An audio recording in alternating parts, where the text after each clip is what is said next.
one of the most anticipated sequels finally released in the form of Horizon Forbidden West. So what can you expect from the game on the last gen hardware? Namaskar friends, welcome to Illegal Desi. Let's find out.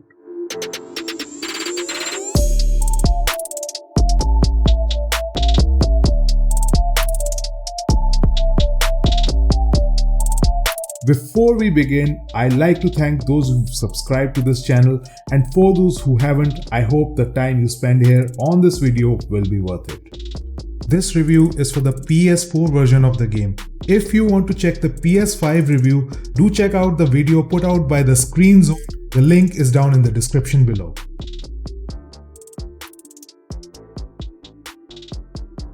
The plot will have spoilers for Horizon Zero Dawn, so if you haven't played that, you might want to skip this one. The plot for Horizon Forbidden West starts 6 months after the finale at Horizon Zero Dawn, where Aloy defeats the Hades Protocol, who is then trapped by Silence. Aloy has since been looking for a backup of Gaia, but to no avail. Her only lead comes from Silence himself, who calls her out to the Forbidden West in search of her answers. The game seeks to answer a few questions, including the biggest one, as to what was the source of the signal that caused Gaia to destroy herself in Horizon Zero Dawn. There are quite a few interesting twists to the story in depth. However, on the surface level, the game appears to follow a similar story model as the first one, with one key antagonist of the tribe and someone else. One of the reasons to say this is that you get two new tribes with the Utaru and Tenakth, while Oseram and Kaja also make a comeback, with the key focus being on the Tenakth tribe this time, as one of the antagonists is a defector of this particular tribe. Before we discuss the graphics, a word of caution.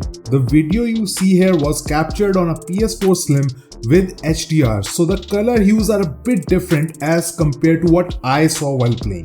While it's no doubt that the best version of the game is on PS5, the PS4 Slim version has far exceeded my expectations. In my playthrough of over 15 hours, I have not faced any major issues with the game overall, and the game looks impressive, even better than Horizon Zero Dawn. The character models, foliage, robots, even the water effects, everything looks well thought out, and there has been barely a moment where I wasn't impressed with how the game looked. The devs have definitely did an amazing job with how everything looks, including the addition of 12 times of day to get better lighting. I did, however, experience minor issues with frame skips, texture pop-ins, ghosting, as well as lighting and shadow issues, as you can see here. However, nothing was game-breaking or immersion-breaking. The gameplay is very similar to Horizon Zero Dawn with some key changes, so let's look at those. The map is much bigger than the one in Horizon Zero Dawn and takes place in the west of post-apocalyptic America, with areas like the deserts, the mountains, and the seacoast being an important part of the overall setting. The weapon wheel has now moved from a 4-slot to a 6-slot system, giving you the ability to have 2 more weapons at hand at any given point in time. Weapons are also upgradable now, with the workbenches available everywhere to make specific upgrades, and crafting of certain traps and upgrading pouches has also moved to the workbench area. The game has also changed the resource handling to a stash system, meaning you can collect all the resources you want, with anything that exceeds the storage capacity of your pouch will now be automatically moved to a stash, which you can retrieve from any settlement and outpost in the world map. The skill tree has also gone for a massive overhaul, with a 6-tier system replacing the one in Horizon Zero Dawn, where you also have to unlock a set of interconnected skills to unlock a special skill known as the Valor Surge, which can also be upgraded to 3 levels. Thankfully, however, the game offers a lot more opportunities for you to earn those skill points beyond what was on offer in Horizon Zero Dawn, with side missions especially being critical here. And speaking about side quests, Forbidden West is chock full of those and additional activities which actually look and feel meaningful and feel worth the time you spend there. I've spent most of my time in doing these side quests and it doesn't look like that I'll be stopping anytime soon. Some of these additional activities include melee practice in pit and salvager contracts and even a board game, and many more that I'm yet to discover.